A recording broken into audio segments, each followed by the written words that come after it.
Ang ating pong message ngayong umaga is called, You Are Cordially Invited. Ayan. So, alam po natin yung feeling pag tayo ay nakakatanggap ng invitation. Di ba? Sarap, di ba? Pagka na-invite ka sa kasalan, di ba? Na-invite ka sa birthday, na-invite ka sa red carpet, pero ibang usapan pag na-invite ka sa barangay. Di ba? So, pero ganun pa man, napakasarap ng feeling pagka nakaka-receive ka ng invitation. You feel na you are important. Amen? So, ngayong umaga po, gusto kong maintindihan nating lahat that God is inviting us. Inviting us to seek Him first at magtiwala tayo to trust Him day by day. Napakarami na po nating mga sermon na mga narinig. Ito pong sermon na to, hindi naman ito bago. Amen? So, ito marahil po ngayong umaga ay umuling paalala sa ating lahat. Sabi nga, ang paalala ay gamot sa nakakalimot. Okay? So, God is inviting us. Kasi nga, gustong-gusto ng Lord na pagpalain tayo. Ngunit, ang gusto ng Panginoon ay dumaan tayo dun sa proseso. Gusto niyang makita tayo na sumusunod sa Kanya. Diba? Pinahalagahan natin ang Panginoon sa buhay natin. Kaya po, this message is more of acknowledging yung invitation ng Lord para sa ating lahat. So samahan niyo po ako, please open your Bible in Book of Matthew, chapter 6, verse 33. Yan. This passage, this scripture is familiar to all. Alam ko po, familiar to sa marami sa atin. Yung iba nga, ito po ay life verse. Yung iba nga ay ito ay sticker pa nila sa kanilang mga bumper ng sasakyan. Yung iba ay nandun sa kanilang computer. Very familiar po itong passage na to. Matthew chapter 6 verse 33. Okay? Basahin po natin. Sabi dito, seek first the kingdom of God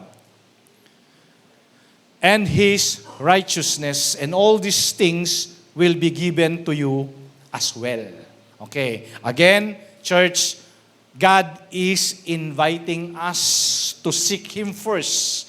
Trust Him day by day. So, hihimayin po natin itong Matthew chapter 6, verse 33. Alam ko po, familiar kayo dito. Alam ko, favorite ninyo itong scripture na to. Pero, balikan po natin. Imaginein mo yung sarili mo ngayong umaga. You practically jump out of your bed.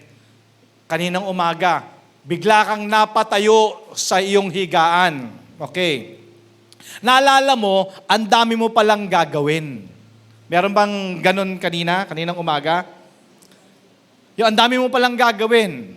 Maaring hindi itong araw na to, pero yung mga nakalipas na araw, meron ka palang deadline sa trabaho, meron ka palang deadline na assignment sa school, meron ka palang ka-meeting nitong araw na to o nung nakalipas na araw, meron ka palang deadline.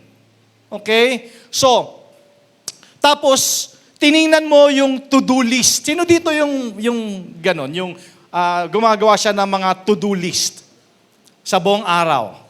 Meron? Yung nililista mo lahat ng mga gagawin mo itong buong araw na to. Okay? Ako, meron po akong ganon. Meron akong to-do list. Okay? So, nakita mo sa to-do list mo, ang dami mo palang gagawin. Nandoon sa to-do list mo, number 1, maglalaba ka pala today. Maglilinis ka pala ng bahay. Magluluto ka pala. May pasok ka pala sa school. May trabaho ka pala. Number 4, sa listahan mo, ano pa? Ng mga to-do list. Nandoon, 1, 2, 3, 4, 5, makita mo, 6, 7, 8, 9, 10, 11, 12, 13, 14. By the time na dumating ka doon sa to-do list mo na number 15, doon mo lang naalala na kailangan mo pala ang tulong ni Lord. Gets nyo? Doon mo lang naalala na ikaw lang pala mag-isa ang gumagawa ng mga gagawin mo. Hindi mo in-acknowledge si Lord. Pero alam nyo ba na alam naman ng Panginoon, alam ng Panginoon, Jesus knew that our days would crash one into another. Alam ng Lord na meron talagang mga panahon na sobrang busy tayo. Meron mga panahon na yung mga bagay-bagay sa life natin kailangan ng urgency. Parang lahat urgent. Di ba? Balikan ninyo yung mga prayers ninyo. Di ba? Yung prayers ka natin, gusto natin lagi urgent eh. Gusto natin pag sumagot si Lord, urgent. Pero wala naman siya doon sa priority list natin. Balikan mo yung to-do list mo today. Church, yung to-do list mo, nandyan ba si Lord? Or pang-ilan ba si Lord sa to-do list mo? Every day.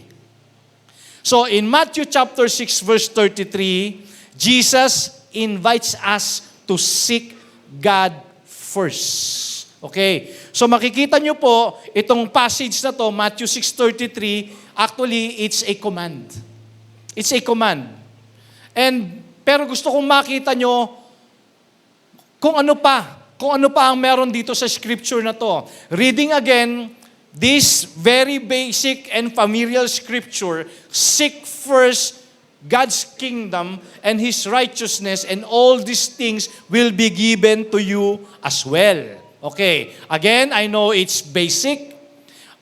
Basic po ito. Bata pa lang kayo, naririnig nyo na to. Even in your churches, di ba? Kinakanta ito sa mga churches. Seek ye first the kingdom of God. Naalala nyo?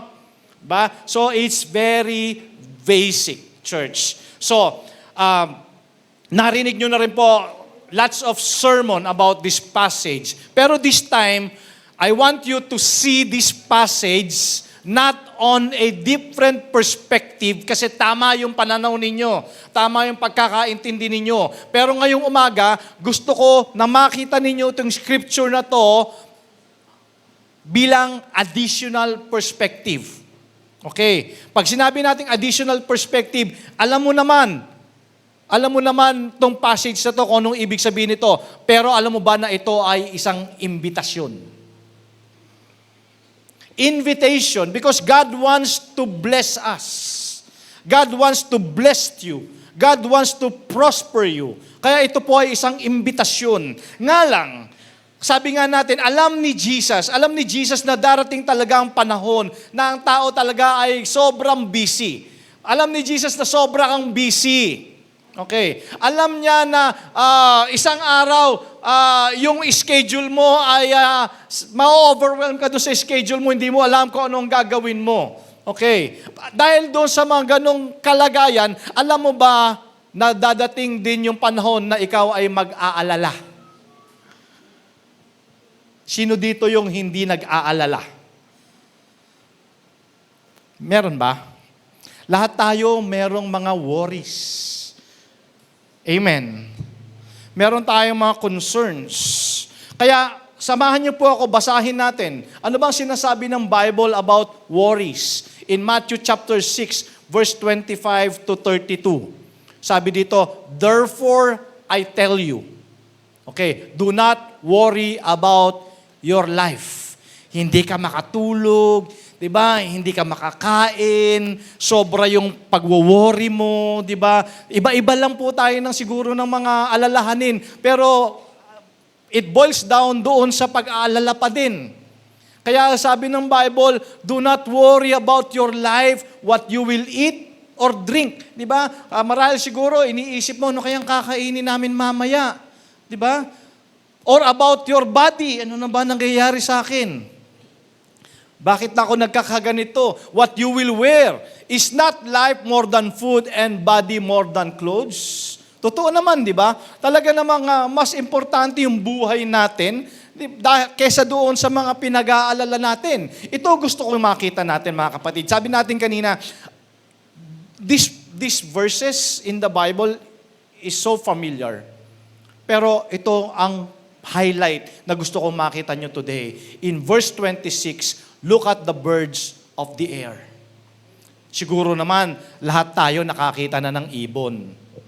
Tanong mo yung katabi mo, nakakita ka na ba ng ibon? Amen. So lahat tayo, ha? Okay. Sabi ng Bible, look at the birds of the air. They do not sow or reap. Hindi naman sila nagtatanim, hindi man sila nag-iipon, di ba? And yet your Father feeds them. Pero pagdating ng oras ng kainan, kakain yan. Amen. Ibig sabihin, ang Father magpo-provide para sa kanila. Tapos sabi dito, are you not much more valuable than they? Naniniwala ka ba na mas importante ka kaysa sa ibon? Parang duda ka ata eh. Naniniwala ka ba mas importante ka kaysa sa ibon? Amen. Okay. Sabi dito, can any one of you by worrying add a single hour to your life? Sa pag-alala mo ba, makakatulong yan sa'yo? O makakadagdag ba yan? Di ba? Makakadagdag ba yan ng araw sa buhay mo? Well, in fact, sabi nga natin, kung mag-survey ka sa mga hospitals, karamihan ng mga nandoon because of stress, depress, problems, di ba? Kaya sila nandoon, pag-aalala, yun ang mga root ng kanilang mga sakit. And sabi dito, and why do you worry about clothes? See how the flowers of the field grow. They do not labor or spin. Yet I tell you that not even Solomon in all his splendor was dressed like one of these. Verse 30, if that is how God clothes the grass of the field, which is here today and tomorrow is thrown into the fire, why will he not much more clothe you, or O you of little faith? Diba? Verse 31, so do not worry, saying, what shall we eat, or what shall we drink, or what shall we wear? In verse 32, for the pagans, alam niyo po kung ano yung pagans? Ang pagans, ito yung mga hindi mananampalataya. Okay, sabi dito, for the pagans run after all these things. So, pag ikaw ay nag-aalala, parang hindi ka nagtitiwala sa Diyos. And your heavenly Father knows that you need them. Okay. So, himayin natin. Sabi natin kanina, this is an invitation to seek God first. In Matthew chapter 6, yung binasa natin from verse 25 to 32, dito po ay ini-invite tayo ni Jesus to exchange the world's worries and anxieties for a life of trust day by day. Yun ang gusto ng Panginoon sa atin. Yung kesa mag-alala tayo, magtiwala na lang tayo sa Panginoon. That by His grace helps us all of our days, even when we get to number doon sa ating to-do list, kahit na makarating tayo hanggang number 50, o number 100 doon sa ating mga to-do list, huwag nating kakalimutan. Lagi nating aalalahanin, church, from life perspective, di ba, na dapat ang Lord huwag nating kakalimutang unahin. Nakukuha niyo po? Na kahit napakarami ng schedule mo doon sa to-do list mo, okay, napakarami mong worries, kailangan maalala mo na merong invitation si Jesus sa'yo to seek Him first. Kasi yan yung antidote ng ating mga worries and anxieties.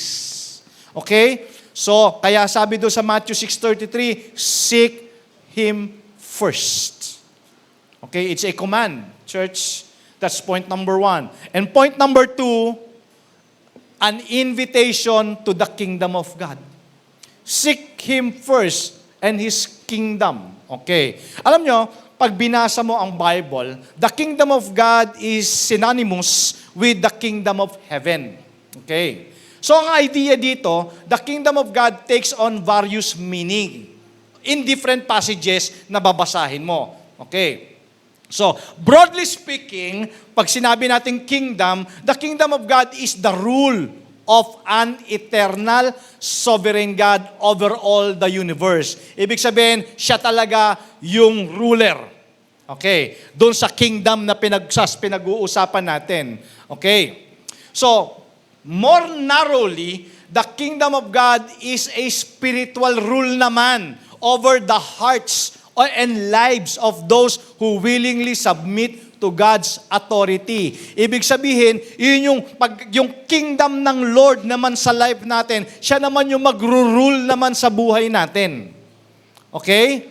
Kaya ang sabi ng Lord, seek first the kingdom of God and His righteousness, and all these things shall be added unto you. So, ito pong verse na to is a direct command ng Panginoon that we are to seek the things of God as a priority over the things of the world. Pag binasa mo, binalikan mo yung verse 25 to verse 32, makikita mo yung mga alalahanin ng tao eh.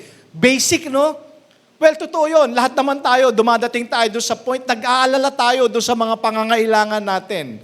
Pero sabi ng Panginoon, ini-invite kita na instead of worrying, so you seek first. You seek first. Dapat yung priority mo ay the things of God over the things of the world. Okay. It means, syempre, pag binasa mo itong Matthew 6:33, the kingdom of God, ibig sabihin ito, primarily, ibig sabihin ito is to seek the salvation. Unang-una, syempre, kailangan natin ng salvation, ang kaligtasan na ino-offer ng Panginoon. And this is essential in the kingdom of God. Kasi ito yung salvation na may greater value than all the world's riches. Naniniwala ba kayo na yung salvation mo, yan ay mas greater ang value niyan kaysa anong kayamanan ng sanlibutan? Kaya ang sabi ng Lord, seek first the kingdom.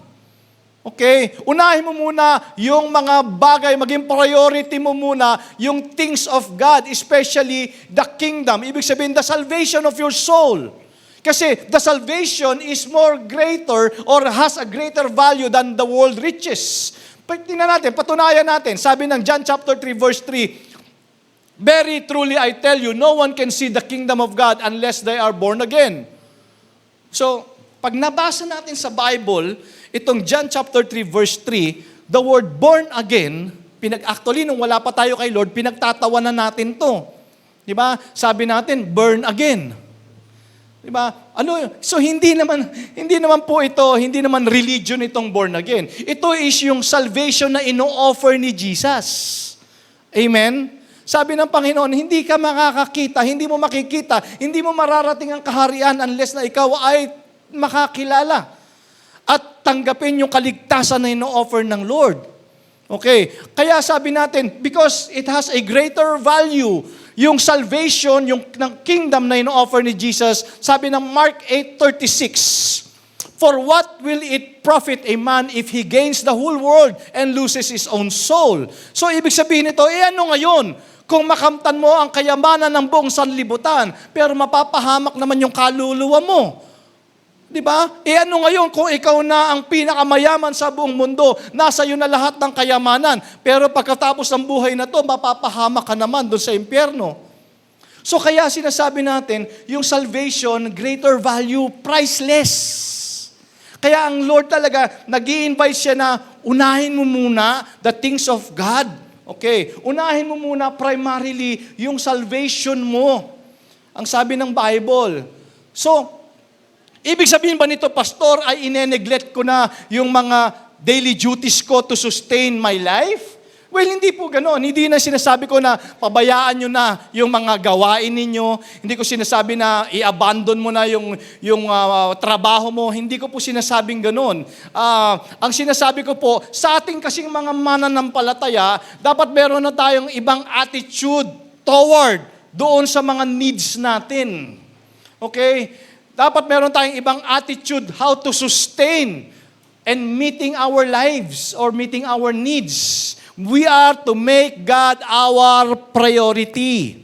Sabi ito sa binasa natin kanina, alam ng Diyos ang pangangailangan natin. Kaya nga nag-i-invite siya. Nag-i-invite siya sa atin kung anong dapat nating gawin. Kung ano man ang mga pangangailangan mo, ito ang kailangan nating gawin.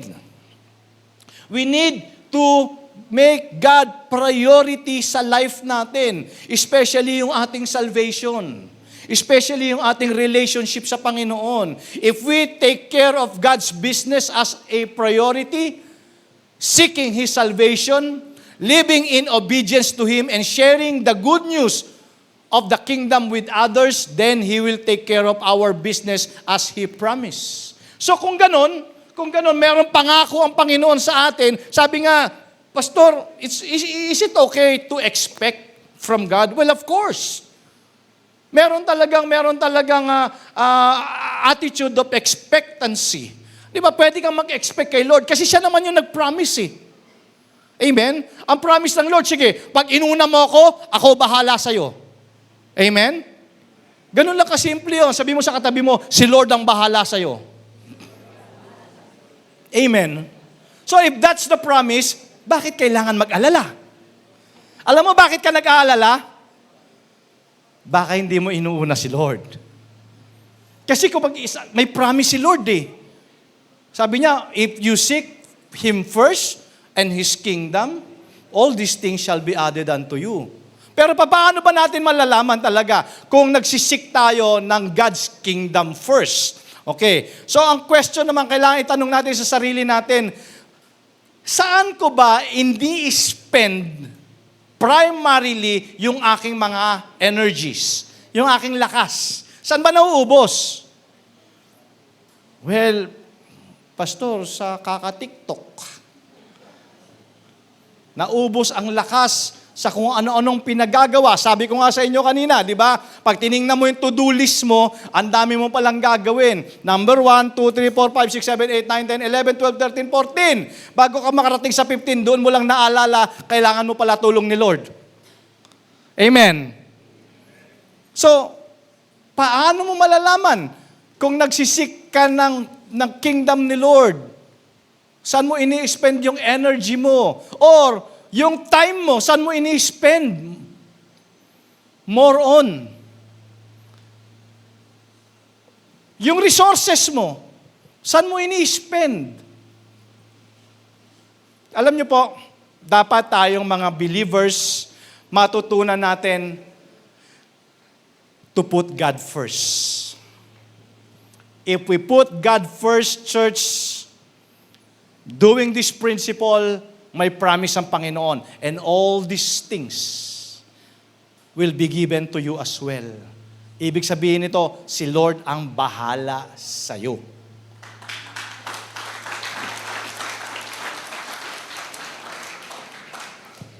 Pastor, okay lang ba ako mag-expect kay Lord? Pwede kang mag-expect siya. Nagsabi niyan eh. Hindi naman ako ang nangako sa iyo. Hindi ako ang magre-reward sa iyo, si Lord. At pag si Lord ang nag-reward sa iyo, mas maganda yon. Amen ba? Kasi alam niyo po, God has promised tayong mga anak niya that He will provide, supplying every need. Anong sabi sa Philippians chapter 4 verse 19? And my God shall supply all your needs according to His riches in glory by Christ Jesus. Kita mo, talagang ang Lord, gustong-gusto Kanya talaga i-bless. Gustong-gusto Niya talaga i-provide lahat ng mga needs mo. Pero nasaan ba sa listahan mo si Lord? Yung iba nga, nakasanayan nilang magsimba pag birthday lang. Amen. Once a year. Tulog pa. Amen. Wow. Sabi mo sa katabi mo, parang ikaw ang pinag-uusapan. Tama. Wow. Once a year na lang natulog pa. So nakita ninyo, church tingnan nyo. Gusto ko makuha ninyo yung makuha mo yung mga promise ng Lord. Actually, it sounds like a command. Pero alam mo ba, every time na you're reading your Bible and it sounds like a command, nare-realize ko na parang siguro ang gustong sabihin ni Jesus, anak, unahin mo ko. Kasi pag inuna mo ko, ako ang bahala sa'yo. Diba? Diba meron tayong mga nakakausap na mga ganyan, kahit yung mga daddy natin.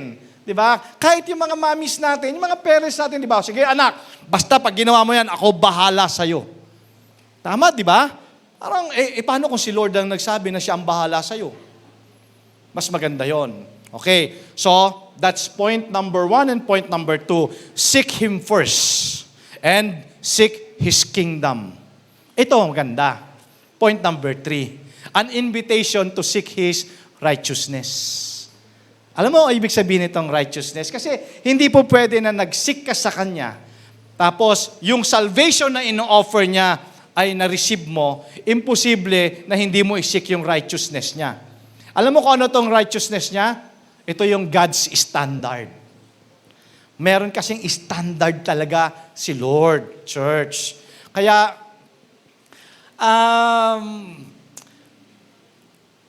merong yung kingdom, alam mo, pag sinabi kasing kingdom, colony yan eh. Tama? Colony yan. At sa bawat kingdom, merong mga kultura.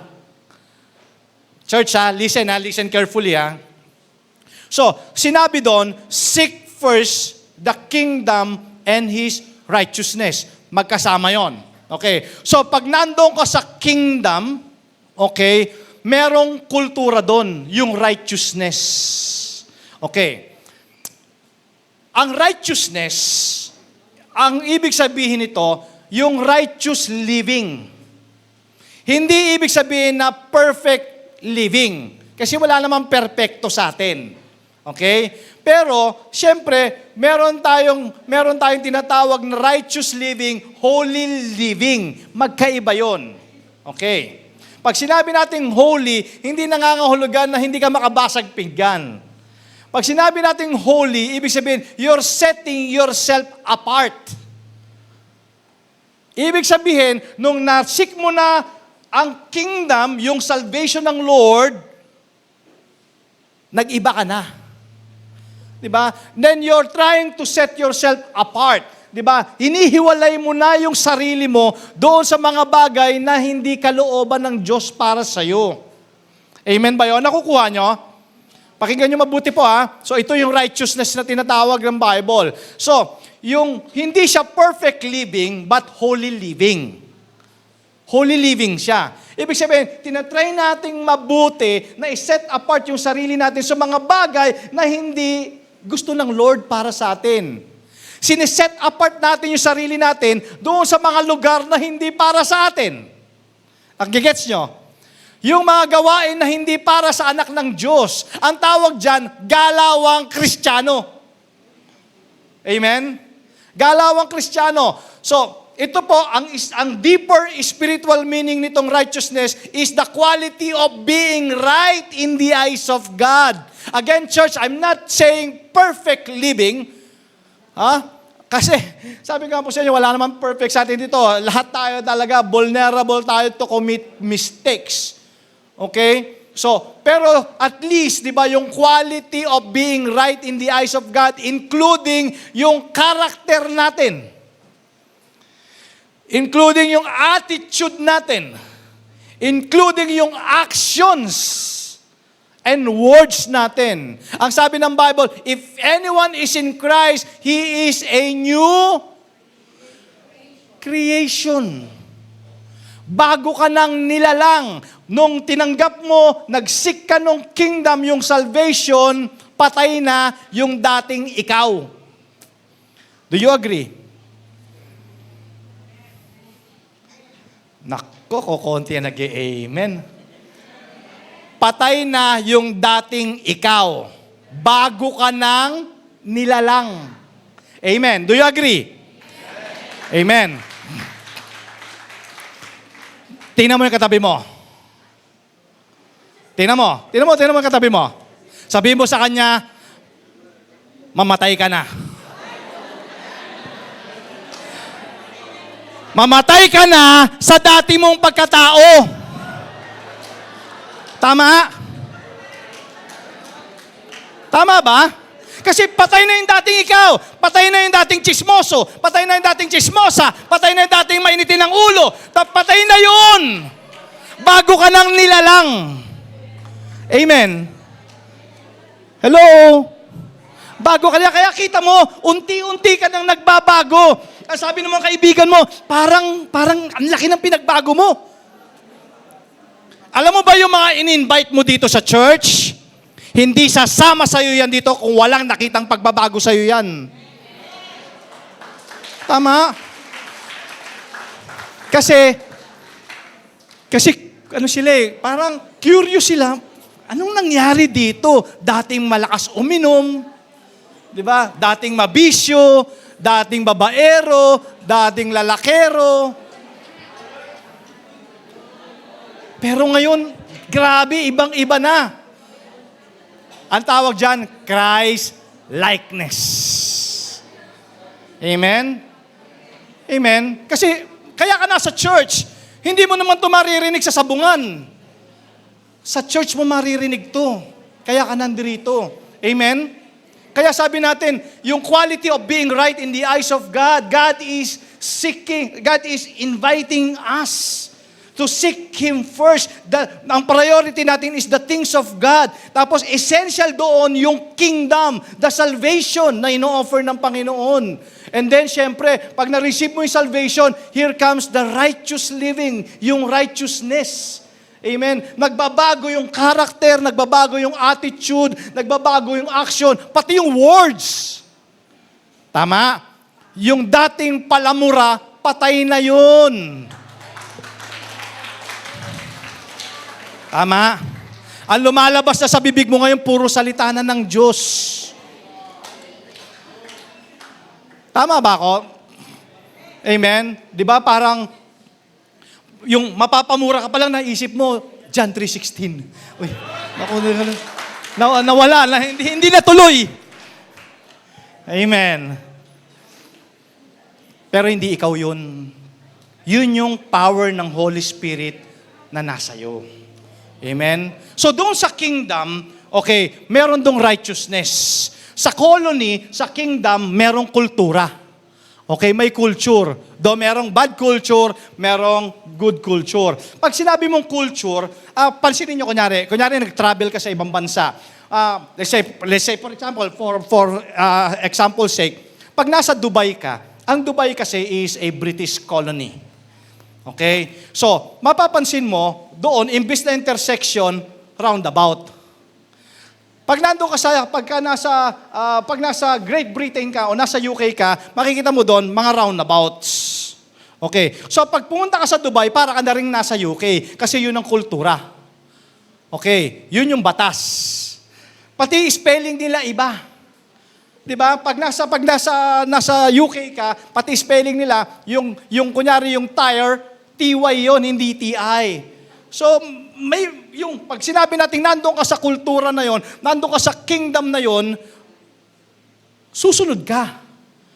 Susunod ka. Kaya hindi mo napapansin, nung nanda kay Lord ka na, na-adapt mo na yung culture, yung good culture.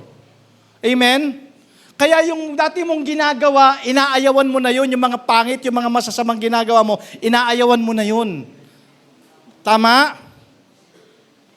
So, Matthew 6:33 is a description of how God works. Tinuturuan tayo ni Jesus na mag-focus. Mag-focus tayo to get away o to set apart yung mga sarili natin from this world. Okay. Ano ba yung world? Okay, tingnan natin. Ang sabi ng Bible in 1 John chapter 2 verse 16, ito raw yung world. For everything in the world, the lust of the flesh, the lust of the eyes. Pag sinabi nating lust of the flesh, di ba? Siyempre na, natetempt tayo, mga kabataan. Di ba? Sabi natin dito sa church, bago ka mag 143, di ba? Taka namang trabaho, 143 ka ng 143. Maasa ka pa lang sa baon. 143 ka ng 143. Okay, alam mo ba yung 143? Yan, okay.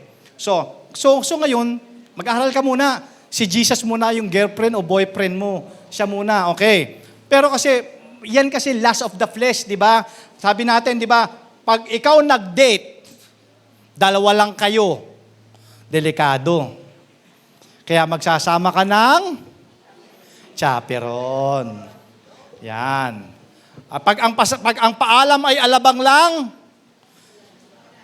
lang. Huwag lalampas ng alabang. Wala doon ang blessing ng parents.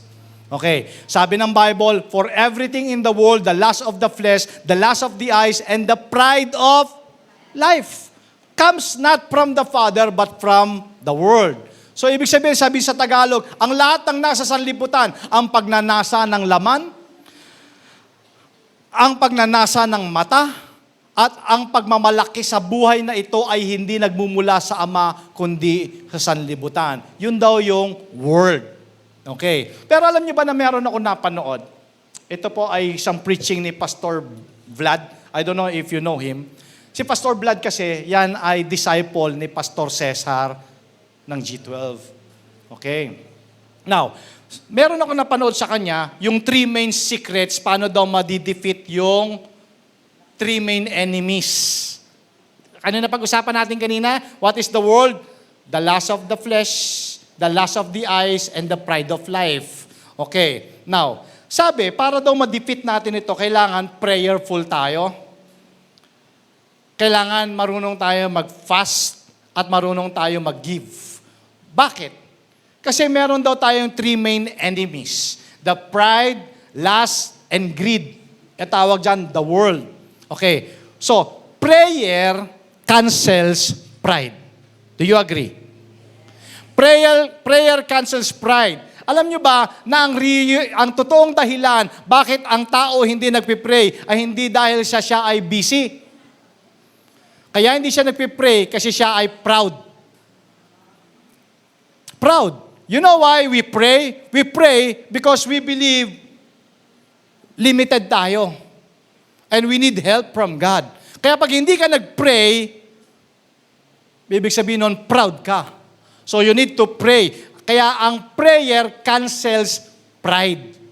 Okay. And then fasting cancels lust. Alam mo, para ma-cancel natin ang lust, kailangan natin mag-fast. Because yung fasting kasi yan yung crucifying your flesh. 'Di ba? Kaya ka nagfa-fast para i-crucify mo yung lust. Yung mga bagay na gustong-gusto mo at iso-surrender mo sa Panginoon. And syempre, giving cancels greed. Pagka ikaw ay marunong mag-share ng blessing mo, pag ikaw ay mapagbigay, kinakancel niyan yung pagiging greed natin. Amen? Do you agree with that? Kasi, kaya ka nga giver eh. Kaya ka giver kasi hindi ka greed. So Jesus is saying, you have 3 enemies attacking your spiritual growth, yung development natin. At dapat yung prayer, yung fasting, and yung giving natin, dapat na-develop itong system na to as a habit.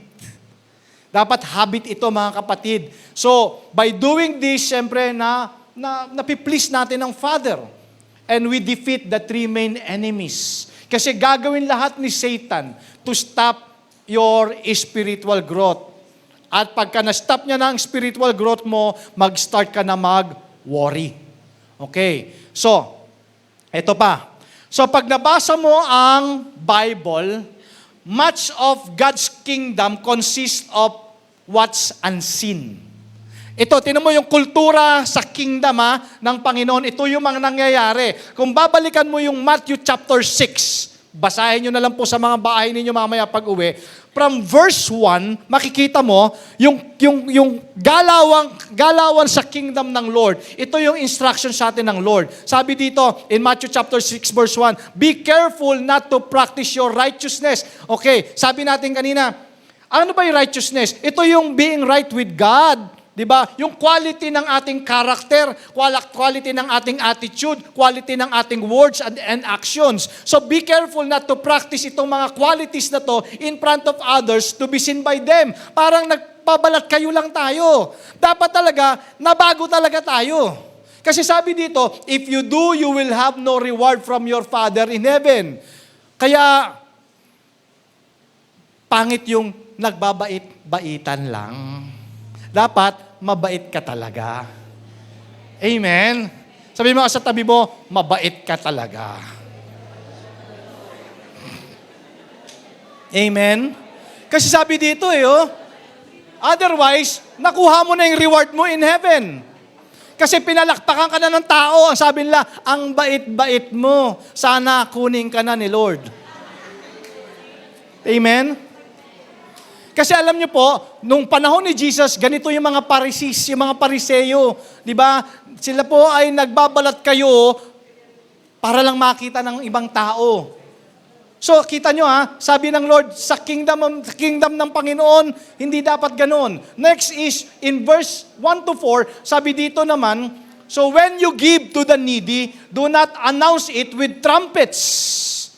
Yan ang problema. Di ba?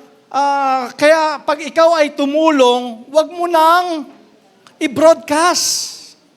Di ba? Sa panahon natin ngayon, social media. Tama? Social media talagang parang wag mong i-announce. Hayaan mo. Sabi ng Bible, so when you give to the needy, do not announce it with trumpets, as the hypocrites do in the synagogues and on the streets, to be honored by others. Truly, I tell you, they have received their reward in full. But when you give to the needy, do not let your left hand know what your right hand is doing. Ibig sabihin, wag mo na ipagsabi. Diba? Hayaan mo na lang si Lord ang nakakita nun. Amen? So that your giving may be in secret, then your Father, who sees what is done in secret, will reward you. Kaya pala walang bumabalik. Kasi, hindi mo naman pala secretly ibinibigay. Di ba? Kaya mo lang pala binibigay para makita ng tao na ikaw ay tumutulong. Di ba? Next, in verse 5 and 6 in Matthew chapter 6, and when you pray, do not be like the hypocrites, for they love to pray standing in the synagogues and on the street corners to be seen by others. Truly, I tell you, they have received their reward in full. But when you pray, go into your room, close the door, and pray to your Father who is unseen. Then your Father, who sees what is done in secret, will reward you. See? When you give, when you pray, ano pa yung isa? Huwag na nating i-broadcast pa. Gawin na lang natin ito secretly dahil ito talaga ay galawang Kristiyano sa kingdom ni Lord. Pag binasa mo, in verse 19 and verse 21, sabi doon, do not store up yourselves treasures on earth where moths and vermin destroy and where thieves break in and steal. But store up for yourselves treasures in heaven where moths and vermin do not destroy and where thieves do not break in and steal. For where your treasure is, there your heart will be also. Ano ibig sabihin nito? Kadalasan, nag-i-invest tayo sa mga bagay na wala namang eternal value. Yung seeking first the kingdom of God and His righteousness, subukan din natin mag-invest doon sa mga bagay na merong eternal value. Eternal value, di ba? Kung ano-ano, hindi naman masama mag-invest tayo ng bahay, hindi naman masama mag-invest tayo ng bagong kotse o kung ano-ano mang investment, pero nakabili ka na ba ng Bible? Amen? Ang mahal-mahal ng cellphone mo, 100,000 plus. Yung Bible na 500 pesos, hindi mo mabili. Nagets nyo? So, mag-try din tayo mag-invest para kay Lord, yung may mga eternal value. Okay? Alam niyo po, ito yung mga bagay na gusto ng Lord na unseen sa buhay natin. Pero, yung life of faith natin, listen to this, yung life of faith natin also include trust in our Heavenly Father because of what can be seen. Church, this is the highlight. This is the highlight ng ating message ngayong umaga. Pag binalikan mo yung Matthew chapter 6 verses 25 to 32, please take note of this. Please take note of this. Dito, pinoint ng Panginoon yung mga ibon. Tama? Yung mga ibon. Sabi niya, nakita niyo yung mga ibon? Hindi sila nagtatanim, Hindi sila nag-iipon. Well, I'm not saying huwag ka mag-ipon at huwag ka magtanim. Hindi yun ang point ko. Ibig sabihin, wala silang ginagawa, pero ganun pa man, hindi sila pinapabayaan ng Diyos. Ito yung evidence of God's care for us. So, ibig sabihin, mga kapatid, every time nakakakita ka ng ibon, maaalala mo ang ebidensya na hindi ka pababayaan ng Diyos. Amen? Kaya pinoint niya yung ibon. Dahil ang sabi ng Panginoon, dahil mas mahalaga ka sa akin kesa sa ibon. Amen? So every time makakakita ka ng lumilipad na ibon, maaalala mo yung pangako ng Lord. Maalala mo na kung ito mga ibon hindi pinabayaan ng Diyos, ako pa kaya. Amen? And point number 4, dito po tayo mag-e-end. Ito na yung promise. Ito na yung reward.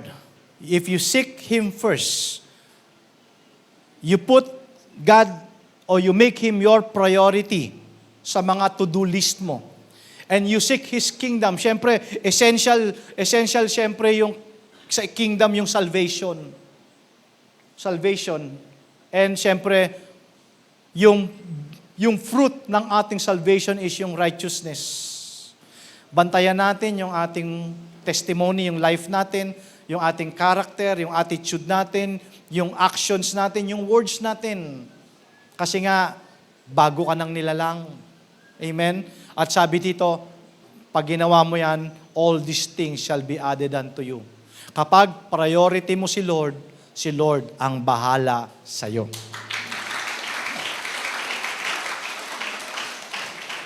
Kaya God is inviting us. God is inviting us. Yung binagbigay siya ng ebidensya. Kaya pala sabi ko, Lord, nung pinag-aaralan ko tong message na to, sabi ko, this is not a new perspective, but an additional perspective.